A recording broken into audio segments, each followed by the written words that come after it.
నా సమాధిని ఈ ఖాళీ స్థలములో చేసి హిందూ ముస్లింల సమైక్యతకు చిహ్నంగా వారి వారి పతాకములను ప్రతిష్టాపన చెయ్యరా.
భగవంతుడి దర్బారులో మన్ననలు పొందటం కోసం ప్రయత్నం చెయ్యాలిరా.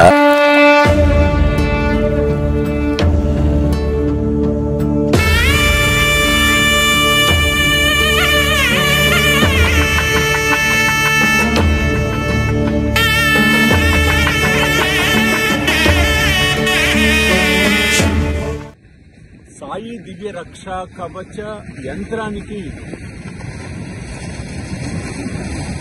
స్వర్ణ కవచం, స్వర్ణ తాపడం మనం చేయించబోతూ ఉన్నాం.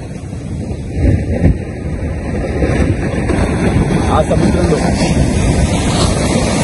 బాబా రత్న ఖచ్చిత సింహాసనంలో కూర్చున్న అధ్యాయం నిజంగా ఒక అపురూప ఘట్టం. ఆ ఘట్టాన్ని మన మాన్సింహ సంస్థను ఆవిష్కరించబోతున్నాం. అత్యంత అద్భుతంగా సాయి దివ్య రక్షా కవచ యంత్రాన్ని స్వర్ణమయం చేయబోతూ ఉన్నాం. ఇది నిజంగా ఒక అపురూప ఘట్టం. ప్రపంచ శాంతి కోసం ఆ దైవిక శక్తిని పరిపూర్ణంగా మనం పొందటం కోసం చేస్తున్న ఒక గొప్ప మహాయజ్ఞం. ఈ యజ్ఞంలో మీరందరూ నాతో కలిసి రండి. ఆ సాయినాథుడు కృపకు పాత్రలు కండి. జై సాయినాథ్.